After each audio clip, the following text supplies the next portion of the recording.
Tutto ciò che vi dirò è una sorta di preludio agli studi che seguiranno sul corpo fisico di Villa Fornicerato, una volta che potremo accedervi liberamente.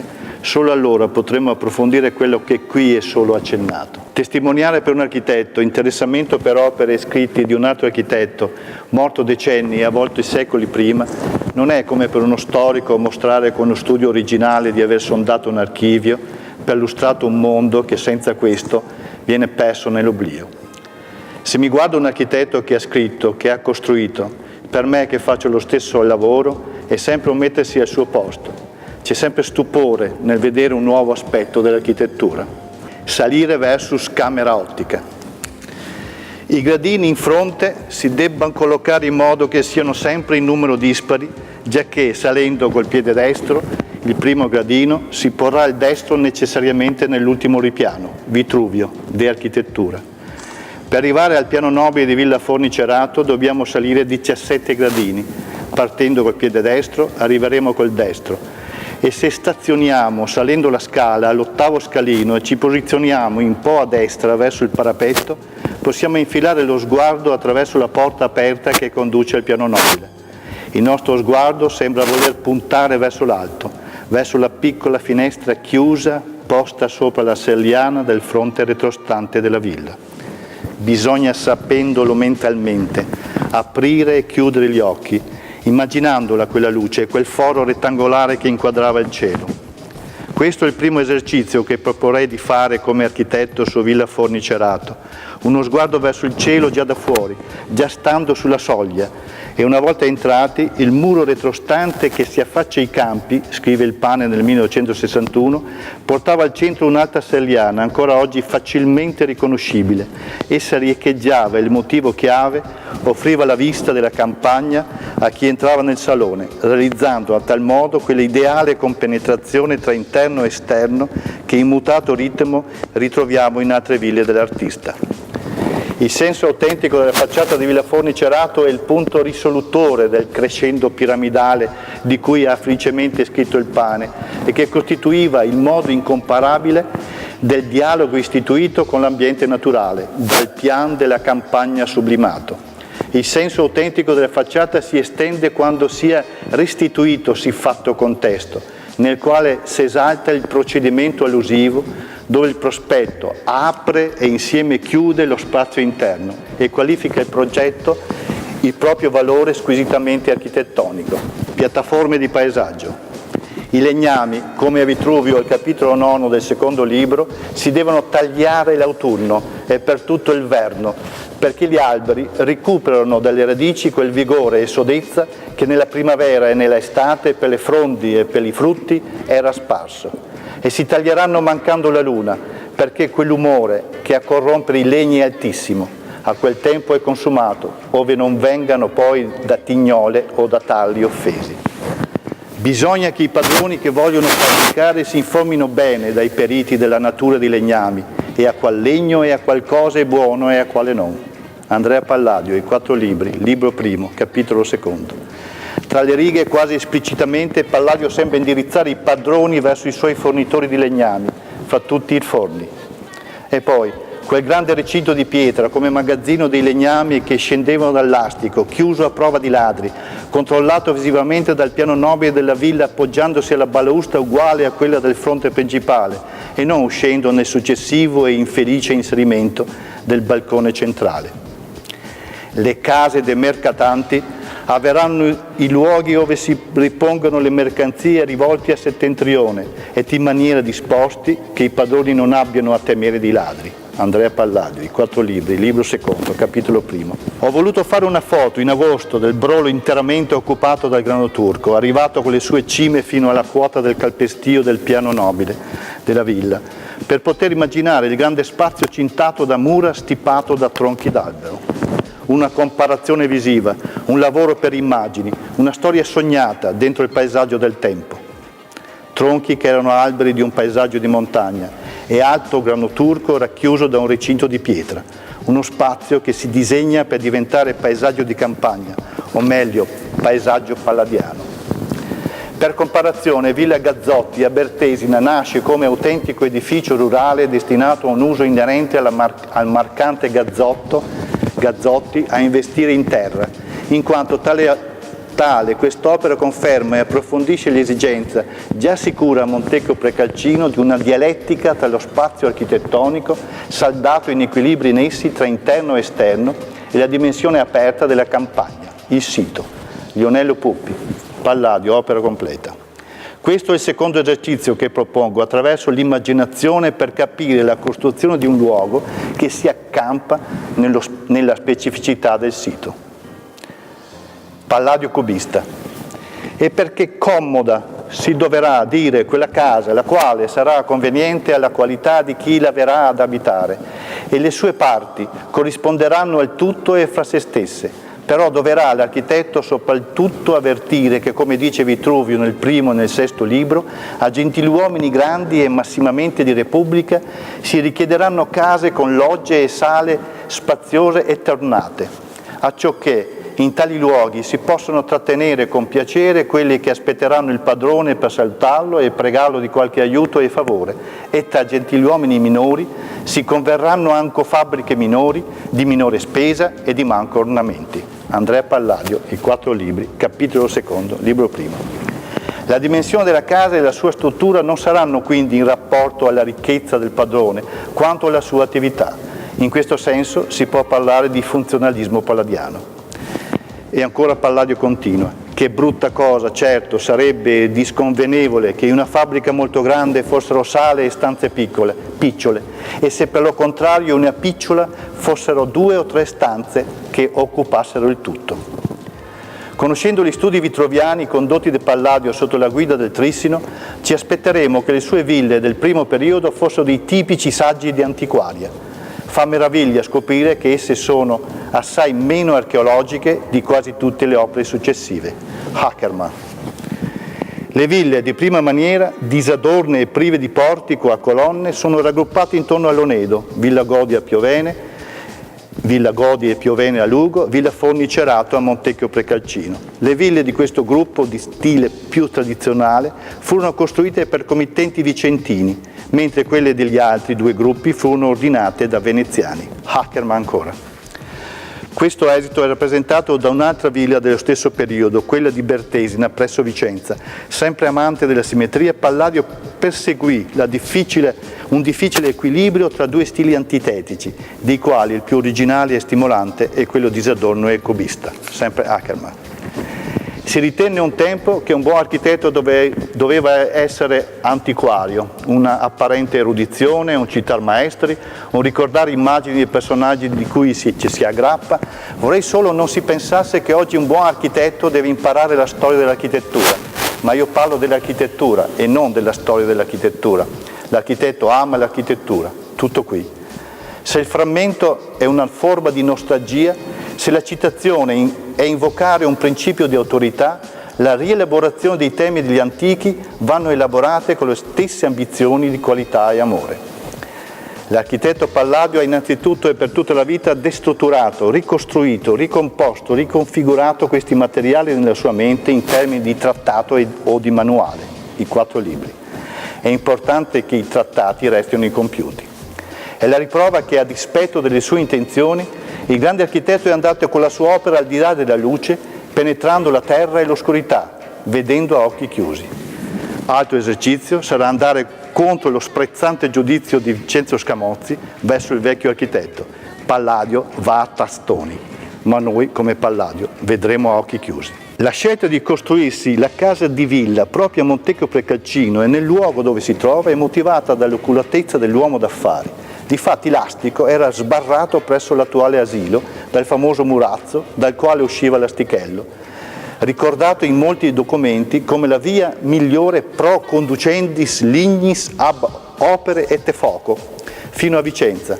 Montecchio Precalcino, tramite il murazzo e l'astichello, veniva perciò a costituire il punto di arrivo del legname dai vicini monti e il punto di partenza dello stesso per Vicenza e le zone limitrofe. Il grande Brolo, circondato da mura, retrostante la villa del Forni, altro non era che un grande deposito di legname che in poco tempo poteva essere consegnato al richiedente. poco lontano, da Villa Forni Cerato, scorre l'Astichello che lambisce appena fuori Vicenza anche Villa Cricoli, dove nasce il più importante sodalizio dell'architettura universale, che al tempo in cui Giacomo Zanella la descrive, sembra che parli dello stato odierno in cui versa Villa Forni Cerato. Maliatri occupa l'erba e le pareti varie di nobilissima pittura, di rustiche lucerne il fumo oscura, ed inglobano rastri, imbuti e reti, rose e fonti sparir, taccioli ingegni, fra cui Palladio Ganzoncel del divo intelletto fe chiari i primi segni. Tu, povero Astichel, solo sei vivo, tu che scorrendo e dileguando insegni come tutto nel mondo è fuggitivo. Altro esercizio sarà cercare l'acqua. Poteva funzionare la vita in villa, l'acqua delle piogge che permetteva l'attività economica del trasporto dei legnami. Vi leggo una frase che ho letto al ritrovamento dell'integro sistema idraulico nella villa palladiana di Caldogno. Chiuso nella penombra del piano interrato, in solitudine, per provare a sentire il fruscio delle ali dell'angel Palladio e lo sciacquio scorrere nel sottosuolo, ricordavo i versi stupendi di Wallace Stevens. Eppure io sono l'angelo necessario alla terra. Chi ascolta me ne ascolta il canto monotono levarsi in liquide lentezze e affiorare in sillabe d'acqua. Restauro timido. Vista l'attività del mercatante Forni, un esercizio sarà quello di sondare il tetto della villa pensandolo come quinta facciata e capirne le tecniche costruttive come la ripetizione di gesti semplici nel montaggio ispirati dalla sperimentazione dell'uso, della forma e dell'adeguatezza dei materiali, il legno delle strutture portanti, il cotto di coppi delle coperture. L'accurata analisi delle condizioni di ogni singola porzione di tetto è come l'auscultazione del corpo praticata dalla medicina tradizionale prima della diagnostica fatta dalle macchine e che costituisce gli atti elementari del toccare, annusare e manipolare. L'unico mezzo ancora oggi è per individuare debolezze e punti critici prima di intervenire con risolutezza per salvaguardarne gli elementi originali ancora integri e sani. In termini più generali è quella che il Codice di Beni Culturali del 2004 chiama conservazione programmata e manutenzione costante, sottolineandone il valore di buona pratica anche dal punto di vista dello sviluppo della conoscenza e raccomandandone il ricorso contro l'idea del restauro miracoloso che promette soluzioni radicali ed eterne contro la faticosa preoccupazione della cura giornaliera. In ogni restauro l'obiettivo primario dovrebbe essere la conservazione della materia storica. Non pare saggio sacrificare una trave di rovere che ha 500 anni, che forse è stata tagliata quando l'albero ne aveva più di 100, per sostituirla con una nuova di abeti tagliata solo il giorno prima. E qui siamo dentro l'attività del Forni, che avrà certamente scelto il legno idoneo e migliore per il tetto della sua villa, e un attento discorso di durata e di ciclo di vita del materiale ligneo per un'opera dimostrativa in quanto fornitore per i tetti dei suoi clienti. Anche perché se cominciassimo a sostituire pezzo per pezzo del tetto ci troveremo di fronte all'originale o a un falso. Quindi opereremo il restauro timido, che dice di no alla mania del demolitore. In questo caso staremo lontani, anzi lontanissimi dalle smanie degli sponsor che costringono gli edifici a usi, in realtà abusi, che ne distruggono il valore di memoria per esaltarne quelle dell'uso. Il restauro timido dice no soprattutto alla malattia della decorticazione, già ampiamente condannata 200 anni fa da William Morris per difendere i monumenti dalla deprecabile tendenza a spogliarli delle loro stratificazioni storiche e restituirli a una presunta purezza originaria che di fatto si configura come falso storico. La ricchezza del restauro timido sta dunque in pochi ma fermi precetti, ispirati alla conoscenza del materiale delle fabbriche e nel suo buon senso, sapente venire con poco, non cedendo alla lusinga di grandi interventi e restauri costosi, ricorrere all'intervento solo quando strettamente necessario, sapersi fermare al momento opportuno, evitare la spettacolarizzazione, accettare la consapevolezza di non poter capire tutto, adottare la prudenza come linea d'azione. E ancora rifuggire dalla bulimia del restauro che considera l'esistente come una semplice base per la pavoliana mania degli architetti a lasciare il proprio segno. E la libido demolitoria è nei soggetti professionalmente a rischio e rallentare le decisioni affrettate dei professionisti lucidatori di pietre. E ancora, non cercare in modo terapeutico il più astratto autentico spirito del maestro e a preservare nell'intendere solo quel momento zero della fabbrica in cui si riconosce la mano del Palladio o di qualche altro, bensì perseguire l'altra autenticità come qualcosa di materiale e processuale, dove tutte le modifiche e le azioni dell'uomo che si sono sovrapposte nella vita dell'oggetto costituiscono momenti che concorrono a definire l'unicità, l'irriproducibilità e la singolarità di questa architettura. Le piante del piano nobile che ci sono giunte dai rilievi del Muttoni, dello Zanetti, del Bertotti Scamozzi e le attuali sono diversamente rilevate, mostrandone così la loro precarietà tipologica. Questa mi sembra una chiara riflessione sul ruolo palladiano della scala dentro la villa, sul ruolo dentro la casa palladiana e dentro la casa antica dei sistemi interni di connessione verticali. L'apertura della scala interna squilibra le simmetrie palladiane facendoci porre continuamente la domanda che si poneva Ackermann: l'architettura di Palladio può chiamarsi classica? E continua rispondendo: Palladio considerava come letteralmente innaturale l'uniformità assoluta, ma questo i suoi ammiratori neoclassici non riuscirono mai a capirlo.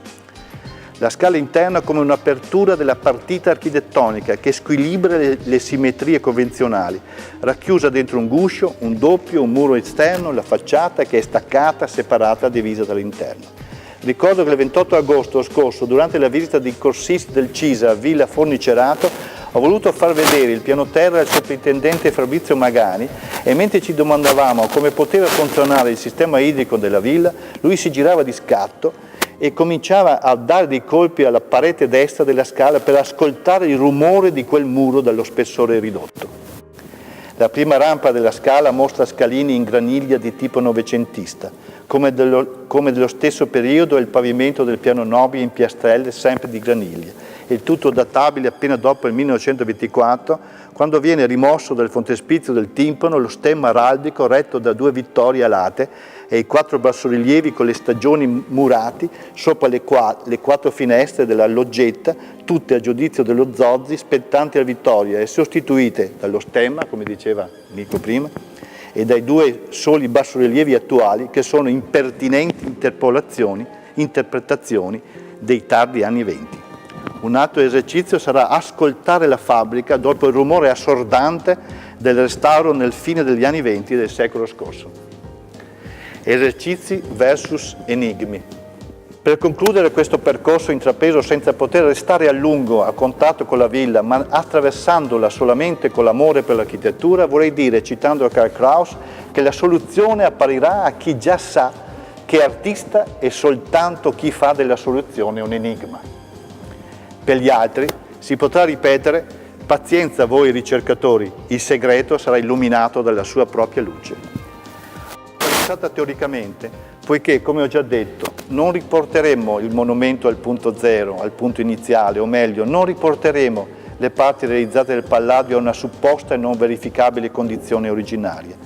Cercheremo invece i segni lasciati dal tempo, a partire proprio da quell'anno zero intenderemo l'edificio come palinsesto storico in evoluzione e non la sua consistenza fisica per motivare scelte di solo carattere formale. Tutti gli intonici originali si conservano scrupolosamente e l'integrazione delle lacune viene eseguita adottando materiali e tecnologie compatibili con la preesistenza e desunte dall'osservazione delle tracce antiche. Non ci baseremo sulla sola comparazione formale con altre fabbriche del Palladio come fatto nell'Ottocento o degli architetti neoclassici, ma principalmente sull'altura accurata del documento pervenutoci fino ad oggi. Dentro questo palinsesto di riscritture e cancellazioni dovremo attraversare anche il lascito palladiano, riconoscibile all'interno della storia dell'architettura della modernità. Agli albori del moderno, nell'opera di alcuni maestri, il classico inizia a interiorizzarsi per diventare una premessa concettuale. In coerenza con la dichiarazione di voler procedere dall'interno verso l'esterno, in Adolf Loos il classico, oltre che una citazione, appare come principio d'ordine che intende stare poco visibile. Si presenta come misura e controllo dello spazio tridimensionale, un fine che secondo le indicazioni del Palladio richiede l'uso della proporzione armonica. Noi lo sappiamo, che durante il decennio del 1550 Palladio fu assiduamente coinvolto nella traduzione dal latino all'italiano del Vitruvio e nel commentario ad opera del veneziano Daniele Barbaro. Se è certo che Lossa ha utilizzato i 4 libri, come ha testimoniato l'amico pittore Oscar Kokoschka, risulta evidente che esiste un'analogia tra la vicenda del Palladio e l'allusiva figura pressoché inedita nella storia del detto di Lossa. L'architetto è un muratore che sa il latino. Con questo possiamo affermare che Lossa abbia cercato una educazione palladiana, come un'educazione palladiana l'ha avuta anche Aldo Rossi, spiegandocela nella sua prolusione tenuta al Teatro Olimpico nel 1996, poiché, dice Rossi, credo che Palladio sia uno dei pochissimi architetti in cui sia presente il senso della natura, il senso della fabbrica, ma anche una inquietudine verso l'antico e verso l'avvenire. Pertanto, non me ne vogliono i restauratori puri. Per fare il restauro di Villa Forni Cerato ci vogliono architetti che abbiano praticato l'inquietudine dell'architettura contemporanea, attraversandola muniti di educazione palladiana. L'architetto ama l'architettura, tutto qui. Questo restauro timido avrà il modo di lavorare in sicurezza. La sicurezza sul lavoro è un tema primario per il mio compagno del classico che ha comperato la villa. La sua attività è la continua ricerca di sicurezza per chi lavora nei vari settori della produzione umana.